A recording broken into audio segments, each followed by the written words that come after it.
plot isn't even a big enough phrase to describe it. I want to go way back, and I found something that I thought was interesting, that apparently you were in a production of Pirates of Penzance. I was. With Kevin Kline. I was Kevin Kline's understudy. Okay. How did that feel? I didn't expect that response. When I started my career, I understudied a lot.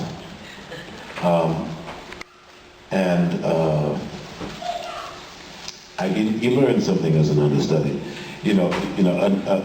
On Broadway, an understudy, the difference between an understudy and a standby, the understudy has to be there from the beginning and watch everything that the actor does to create the part, and then has to then do what they do.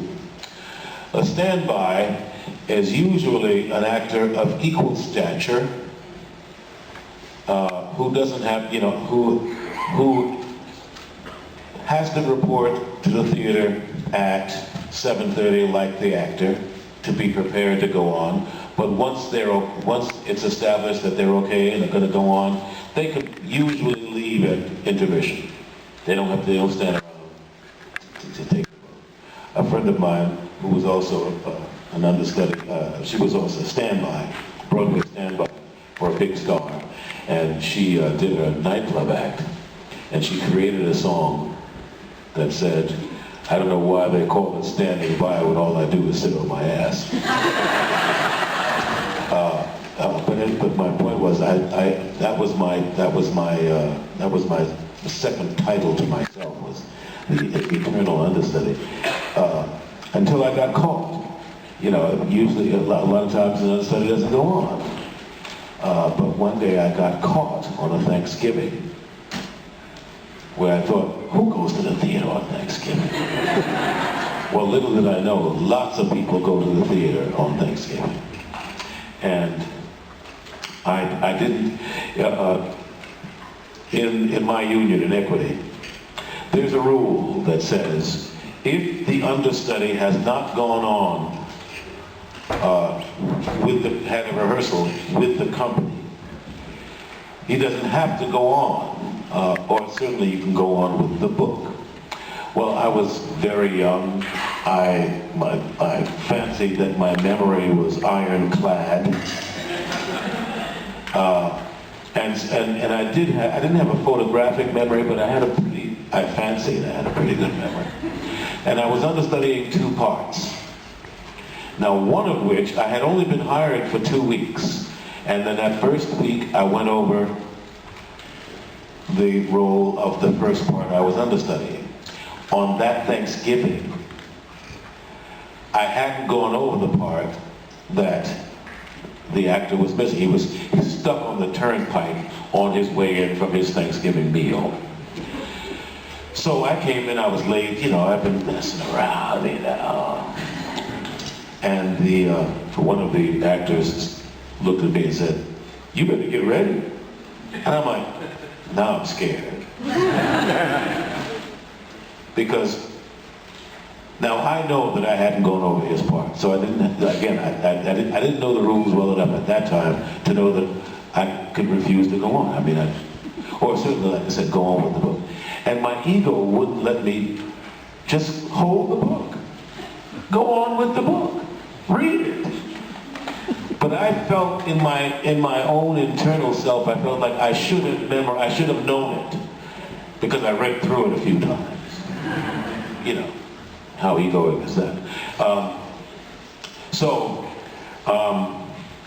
One of the other actors stuck their head out of the dressing room and said, "Well, aren't you an actor? Don't you want to go on?" And I'm like, "Shut the And so the stage manager told me to go on. I'm so frightened because I don't know the part. Anyway, I have one leg in his pants, and then he walks in, and I'm like, whoosh. And he said, "No, man, you can go on if you want to." I said, "No, you go, you go." But the other rule is, once the stage manager says that the understudy goes on, the understudy has to go on. It doesn't matter, because the stage manager has the last word. Again, my ego would not let me go on with the book. So I went on, and I have this speech, and in this monologue, there are about 10 other people in the cast. At the end of each one of my lines is an entrance for one of the cast members. And I'm standing there going,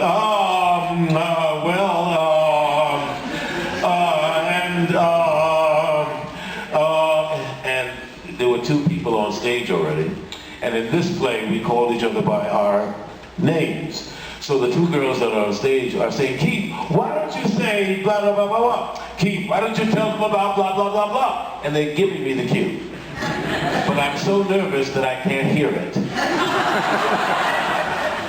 So after a while, the whole crowd came on together and they said, oh, it's okay, man. And fortunately,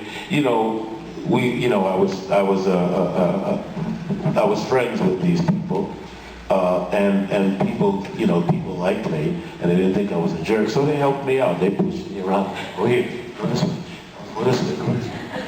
And I got through it. But I mean, it was the most frightening experience I think I've ever had in my life, or up until that time. And the next job I got, which I was also the understudy, I walked down the street and greeted people with my lines from the play. Because I wasn't going to get caught like that again.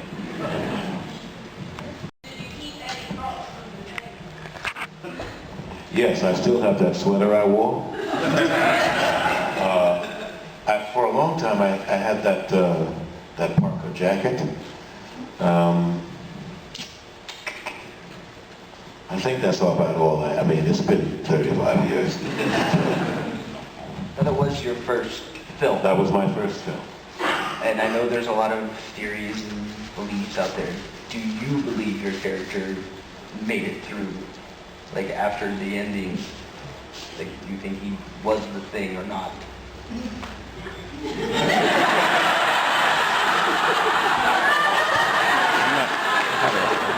What The Thing. Movie's The Thing. Older. I didn't think so. I was talking about that today, as a matter of fact. I think we filmed it both ways, as if one of us was it, but we didn't know. Who would have known? But it wasn't. That's why it wasn't. Anyone else? Right over here. Yeah, so how do you feel about being known as the arbiter in one of the biggest gaming franchises in history? How do I feel? Did everybody hear the question? How do I feel about being the? Say it again. How do I feel about being the arbiter? Yeah. In one of the biggest games in history? Yeah. What kind of question is that? Huh? Yeah. You think? I think so. I mean, it's a wonderful thing. You don't. I'm an actor. And I've wanted to be an actor my whole life. No one promised me a job, ever. Well, I mean, I've been pretty lucky. And some people, and I have been promised a job. I have been offered a job. But just strictly by virtue of going into this business, nobody promised you anything. You want to act, you want to work, but you have to audition, and jobs can be scarce. I've been lucky. I've gotten some fantastic jobs. I've been part of some wonderful casts, some great movies, some wonderful theater. And by the time gaming came along, or gaming got to the scale that it is now, like with The Arbiter, who knew? Who'd have thunk it? I mean, nowadays, and this has been going on for some time, the gaming industry, in the first week of production, the first week, not of production, but the first week of release, surpass movies a thousandfold. They made $500 million in the first week of, Mass Effect, when it came out, you know, who was talking? Movies don't make that kind of money. And so, I mean, it has given me a platform to be known by many people. And I mean, I couldn't ask for that. I couldn't pay for that kind of publicity. So it's a blessing. It's a great blessing. Does that answer your question? Who else? Got Yes. Right up front. Hi. What's your name? Althea. Hi, Althea. What would you like to know? Maybe, can you say a line from Star Wars and You have to give it to me because I don't remember what it was. Do you remember a line, brother? No. Okay, well, I'll see you afterwards and we can make something. Your voice is so iconic. What is your favorite role that you played? Just Gargoyles.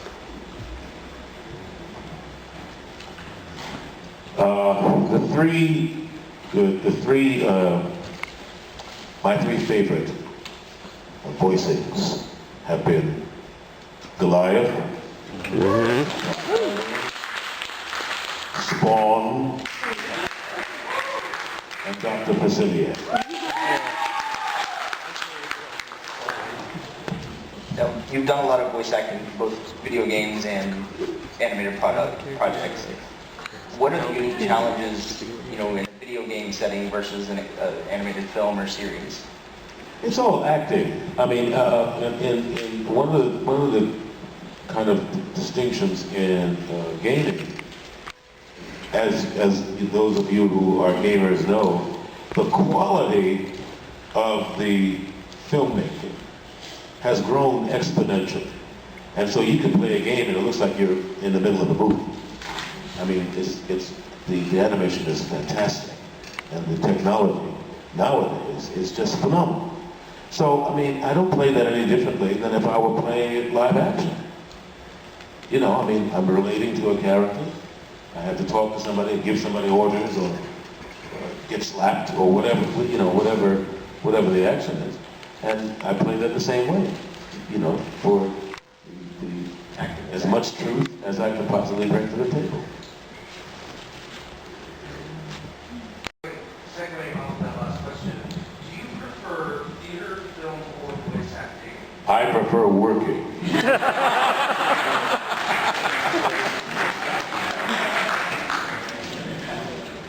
All right. Hi. Hi. First of all, thank you for coming this weekend. It's my pleasure to be here. It's not good.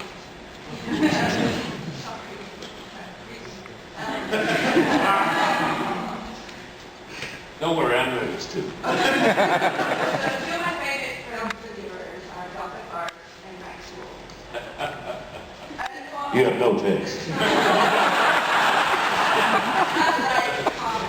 And because of who you are, you're even better at it because well, maybe you want to know it's part anyway, so maybe you're even more good.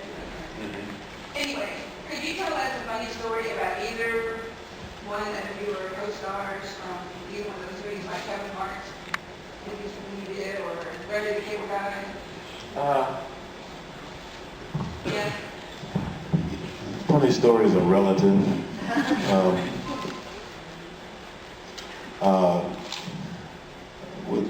With Larry the Cable Guy, it's not that funny. I mean, one of the things, one of the fringe benefits, let me say, is that I knew the producer. The producer of the film was also a great friend of the director of their comedy show. You know, what do you call it? The Blue Collar Guys.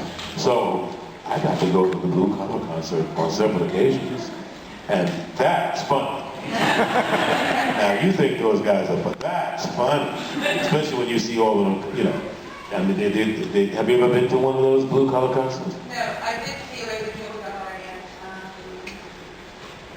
one of the parts here. Well, you know, what happens is, and it's a great deal, you know, for the comedians, because what happens is you pay like $75 and you get to see 5 people. They each have like 20 minutes and then they come out again, and then they all come out at the end and do like a panel. That's funny stuff. It's really a wonderful evening. So I've got to do that on several occasions. That was fun. You know, Kevin Hart is funny. You know, on set, he can be funny. Still going wrong. I can't think of any jokes he tells. He tells a few.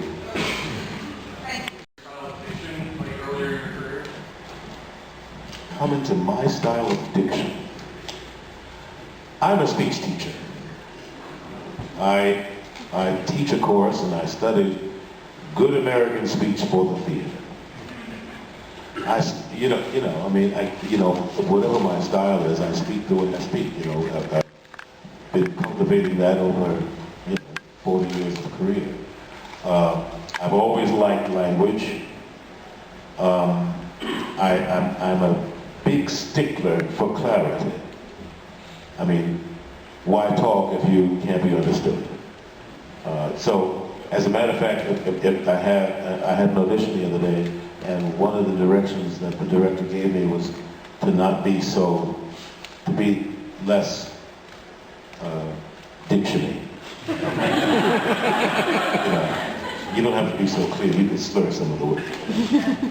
Which again is it's a character choice, and everybody doesn't speak like me, so I have to take that into consideration. But for my own edification, for my own ear, I don't think that you came to not understand what I'm saying. So it's important to keep that the person sitting in the farthest row in the back understands me as clearly as you sitting here in the front. So I try to bring that to the table. Now, that being said, even if I were playing a character who's less articulate than he is, I want you to understand what I want them to understand, as well as you to understand, that that's the way he expresses himself. Not, great diction. He pronounces certain things funny. But even that I do on purpose. Does that answer your question? So, in the current era of entertainment, streaming services have become a huge thing, and they're releasing their own stuff instead of, they're actually producing things instead of just retransmitting someone else's. What was it like to be a part of the Future Man series? I had herpes. We all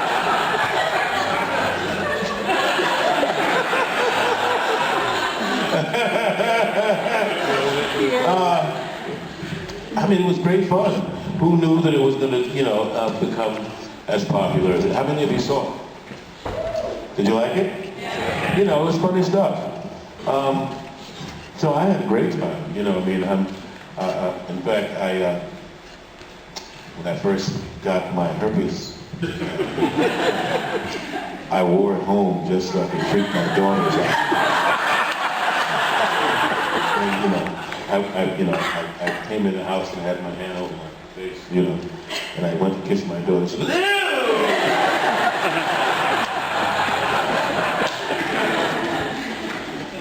That's kind of funny stuff.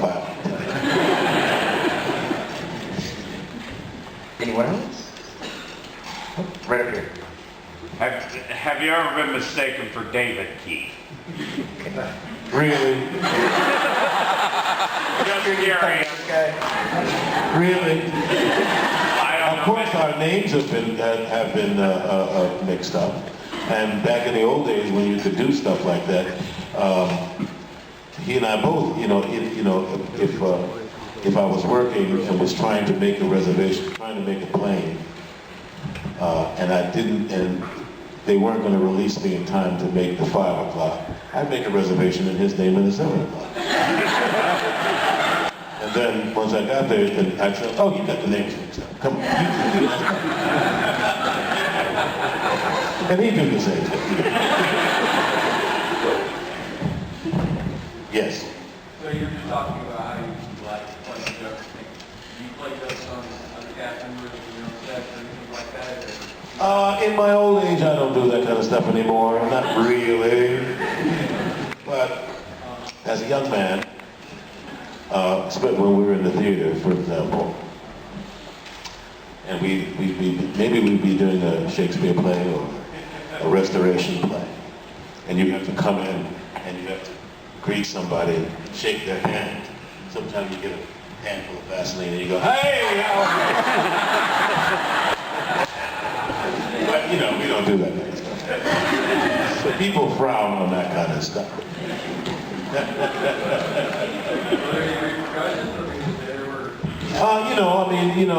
Usually the other guy, he's trying to pull something like that with you. So, it's an internal trick.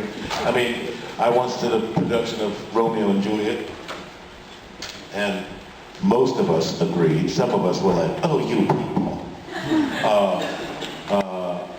Agreed to, in one of our speeches, to insert the word hippopotamus. So it'd be, Timothy, you hippopotamus.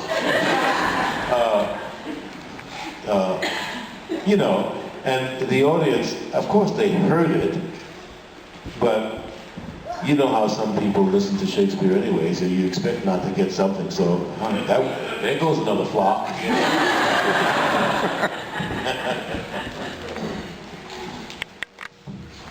Yes. What's our favorite family movie that's in it?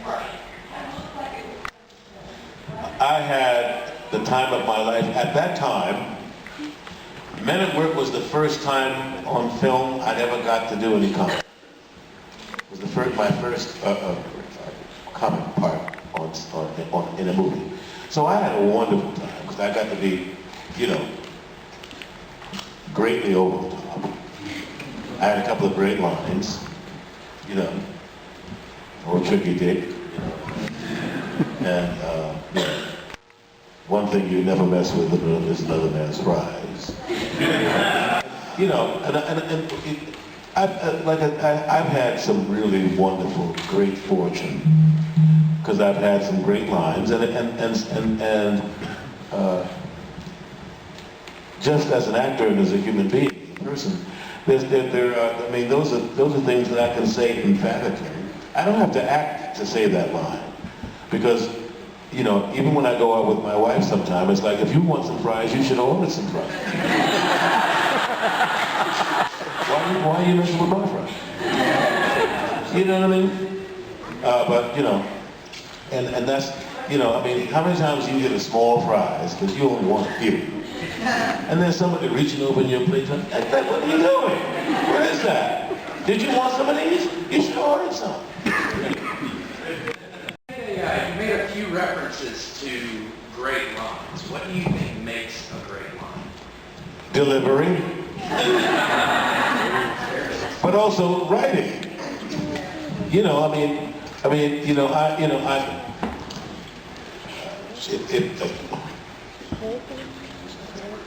I may not be the most creative person I've ever lived, but if it's on the page, I can deliver. I know how to do that.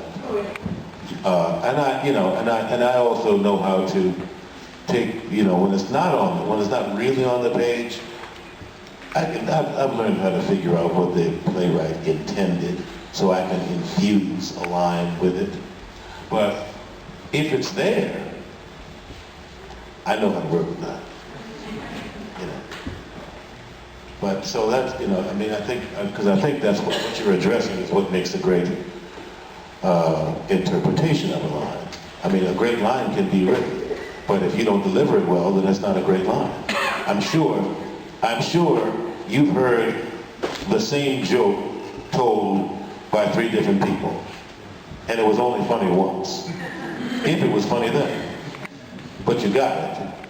And then you hear that same joke told by yet somebody else, and it's funny as all get out, because they know how to deliver. Does that answer your question? Absolutely. Thank you.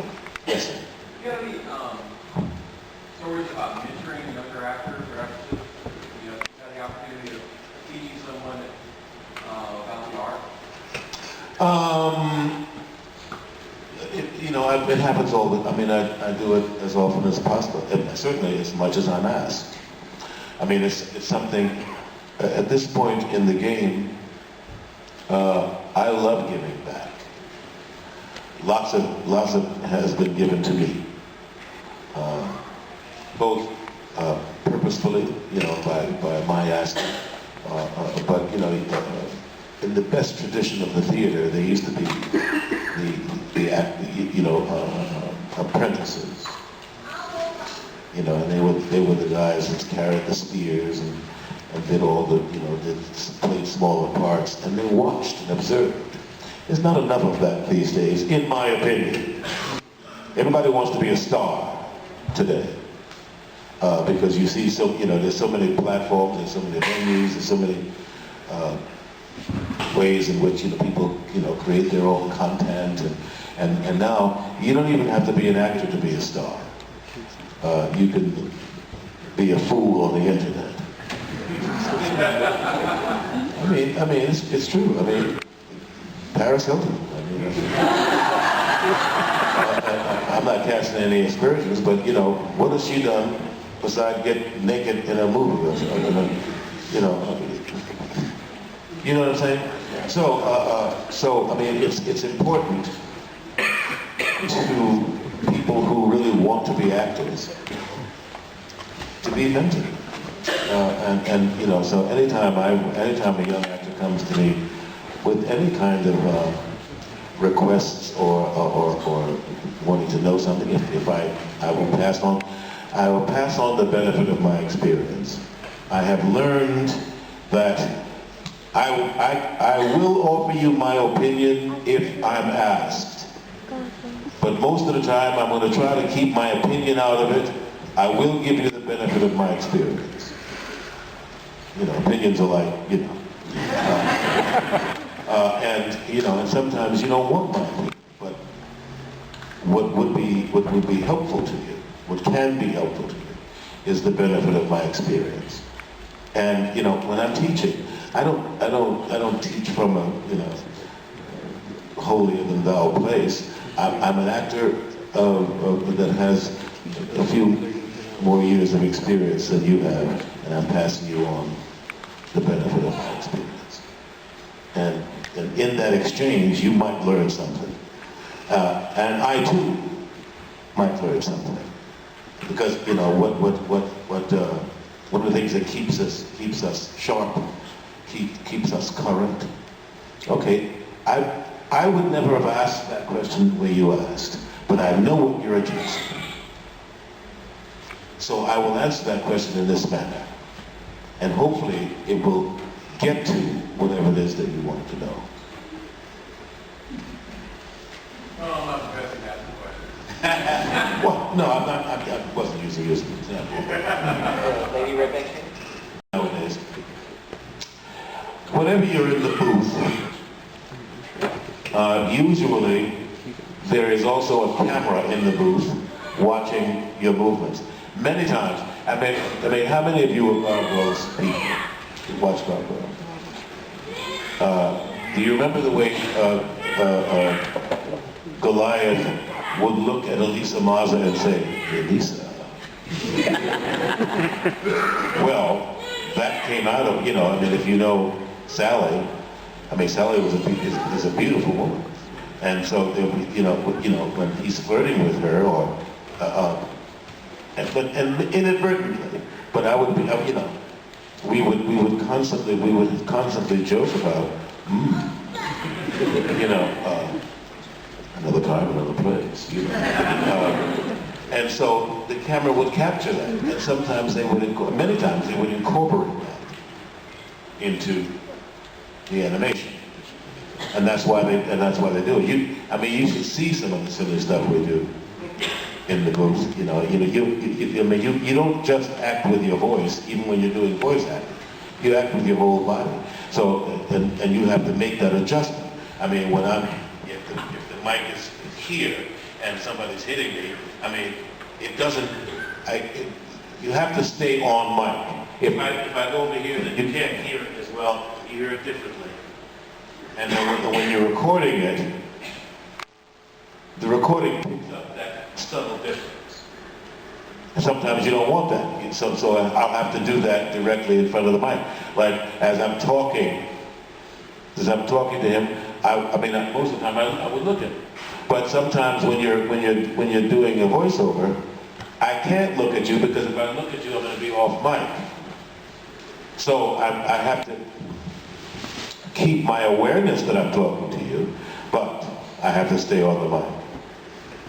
So we'll be there and you get hit and you go, ooh, ah, ah. I can do all that, but don't. It's related to when you're on film. It depends on the angle of the character, the angle of the camera, and the size of the lens. If the longer the lens, I can move like this. If the lens is back there, I can do this. If it's a close-up on me, if I do that, I'm suddenly off camera.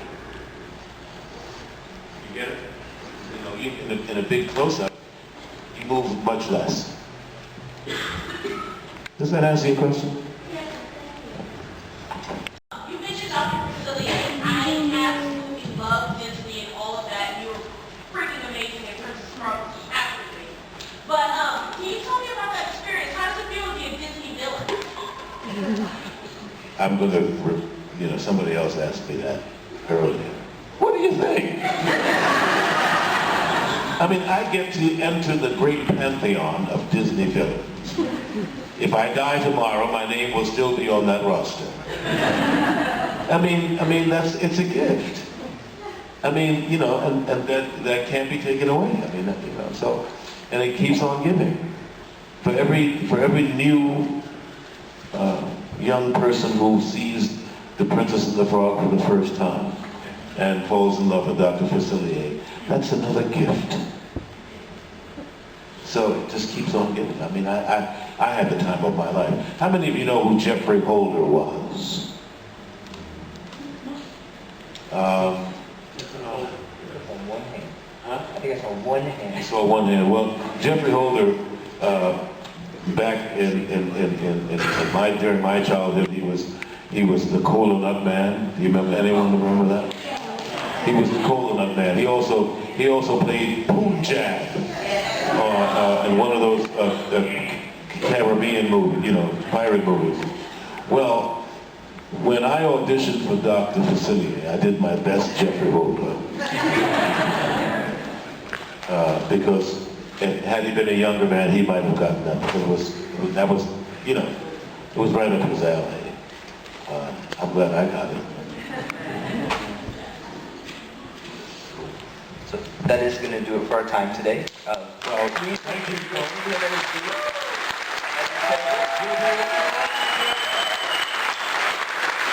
We'll be around. Feel free to stop by and ask me anything you like.